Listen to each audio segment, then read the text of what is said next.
안녕하십니까? 지난 한 주간 있었던 광명시 소식을 전해드리는 시민과 함께 도약하는 광명입니다. 먼저 첫 번째 소식입니다. 광명시에서 17번과 6513번 버스를 자주 이용하시는 분들 꼭 알아두셔야겠습니다. 6월 30일까지 서울 개봉동 일대에서 침수 방지 공사가 실시됨에 따라 이 두 버스는 광명동과 개봉동 일부 구간에서 우회 운행됩니다. 이에 따라 17번과 6513번 버스는 광명동 광복로를 지나 개봉로 12길로 직진하던 기존 노선에서 철산 2교에서 목감천의 양방향 일방도로인 목감로와 개봉로 2길로 우회해 다시 개봉로로 합류하는 노선으로 약 2달간 운행하게 됩니다. 또 광명시는 시민들의 불편을 최소화하기 위해 임시 구간에 현수막을 설치하고 불법 주차 지도 단속을 강화하는 등 원활한 교통소통을 위해 만전을 기할 방침입니다. 한편 이번 우회 운행은 서울시 구로구에서 개봉동 지역의 상습 침수 문제를 해결하기 위해 버스가 다니는 개봉로 12길에 대해 침수 방지 공사를 시행하기 때문입니다. 기타 자세한 내용은 시 도시교통과로 문의하시기 바랍니다. 건물을 지으려고 하면 건축, 전기 등을 담당하는 각 부서들을 돌아다녀야 했는데요. 이에 광명시는 복합민원 처리 시스템 개선을 위해 허가민원 지원팀을 신설해 본격적인 업무에 들어갔습니다. 지난 1일 민원토지과 안에 신설된 허가민원 지원팀은 여러 부서로 분산된 복합민원의 인허가 창구를 일원화해 신속한 서비스를 제공하기 위해 만들어졌습니다. 팀장 1명에 직원 2명으로 구성된 허가민원 지원팀은 앞으로 신청서 작성, 구비서류, 인허가 절차 등의 업무를 하게 됩니다.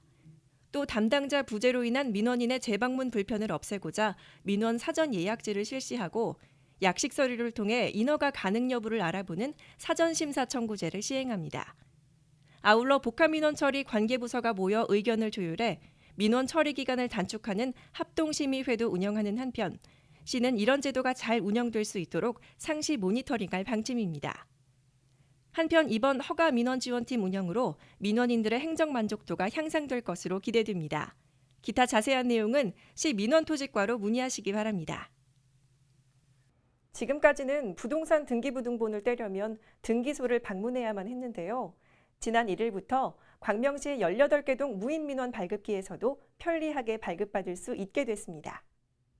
부동산 등기부등본의 발급 서비스는 법원의 승인이 필요한 관할 증명으로 그동안 광명시청과 여성회관 2개소에서만 발급이 가능했습니다. 이해 씨는 지난해 10월 대법원에 신청서를 접수해 승인을 받아 이달부터 18개 모든 동주민센터까지 확대 실시할 수 있게 됐습니다. 부동산 등기부등본 발급은 건당 1,000원으로 평일 9시부터 18시까지, 토요일 9시부터 17시까지 이용 가능합니다. 단 동주민센터의 경우에는 평일에만 가능합니다. 해외 자치단체들이 광명시의 전자도서관 시스템을 배우기 위해 잇따라 우리 시를 찾고 있는데요. 광명시 전자도서관의 우수성이 주목받고 있는 계기가 되고 있습니다. 광명시의 전자도서관 시스템이 성공적으로 운영됨에 따라 첨단 시스템을 배우기 위해 일본 아이치현 안조시 방문단이 방문했습니다. 이번 방문은 자국도서관 건립에 접목하기 위해 4월 30일부터 5월 1일까지 이틀간의 일정으로 시에서 운영하는 도서관의 시설을 견학하고 선진화된 시스템을 벤치마킹하기 위한 것입니다. 특히 안조시 시장을 비롯한 9명의 방문단은 도서관의 현황과 정책에 대해 설명을 들은 후 전자도서관 기기와 시스템을 시연하는 등 다양한 프로그램을 소화했습니다. 또 이들은 시설 라운딩 및 중앙도서관에서 실시하는 시민 서비스에 대한 자료도 수집했습니다. 한편 일본 안조시 방문단은 중앙도서관 외에 광명중학교 학교도서관과 철산도서관, 밝은빛 작은도서관을 방문하고 1일 출국했습니다. 광명시에는 광명 8경 등 다양한 관광지가 있습니다. 이해 씨는 시각장애인들도 쉽게 관광 정보를 알 수 있도록 점자로 된 책자를 발간했습니다. 이 책자는 광명시 관광 안내 정보를 점자, 묵자와 함께 보이스 아이코드를 한 권에 담아 점자를 익히지 못한 시각장애인 및 약시자들도 활용할 수 있도록 제작됐습니다. 100페이지 분량의 점자 안내 책자는 광명 8경 등 총 7개 분야, 25개소의 관광지를 수록했으며 총 2,000부를 발행했습니다. 또 장애인들이 손쉽게 접할 수 있도록 18개 동 주민센터와 도서관 및 복지관에 비치돼 있습니다. 한편 보이스 아이코드는 디지털 텍스트 정보를 코드에 압축 저장해 인쇄물을 음성으로 출력하는 기술입니다. 광명시 노인종합복지관은 기아자동차 소화리 공장으로부터 승합 차량을 전달받았는데요. 어르신들의 안전하고 편리한 발이 되줄 것으로 기대됩니다. 광명시 노인종합복지관은 어르신들의 이동 편의를 위한 승합 차량을 기아자동차 소화리 공장으로부터 5월 7일 전달받았습니다. 이날 전달식에는 기아차 소화리 공장 관계자와 독거노인 생활관리사 등이 참석한 가운데 사업 소개 및 차량 전달 기념식이 있었습니다. 이번에 전달한 승합 차량은 3천만 원 상당의 11인승 카니발 차량으로 독거노인 종합지원센터에서 긴급 상황 시 가정방문 등의 용도로 사용될 예정입니다.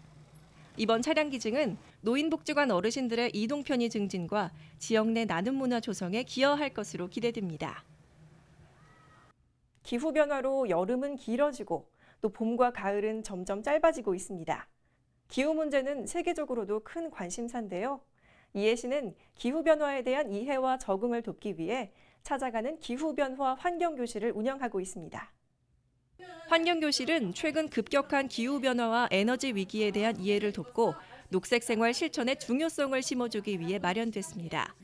이번 교육은 9일 온신초등학교를 시작으로 15개교 81학급에서 실시되는 가운데 학생들이 쉽게 이해할 수 있도록 프레젠테이션 형식으로 구성돼 있으며 특히 흥미 유발을 위해 멜로디 박스를 만드는 체험 중심의 프로그램으로 꾸며져 있습니다. 또 시는 하반기에 학부모를 대상으로 달라진 탄소 포인트제, 녹색 소비 방법 등의 주제로 교육을 진행할 예정입니다. 여행 얘기를 하다 보면 돈이 있을 땐 시간이 없어서 못 가고, 시간이 있을 땐 돈이 없어서 못 가고, 결국 떠나지 못했다는 이야기를 하곤 하는데요. 그런데 이렇게 핑계가 생기는 일들이 비단 여행뿐만은 아닌 것 같습니다. 이런저런 이유로 여러분도 실행에 옮기지 못하고 있는 일이 있다면 바로 오늘 시작해보는 건 어떨까요? 지금까지 시민과 함께 도약하는 광명이었습니다. 시청해주신 여러분 고맙습니다.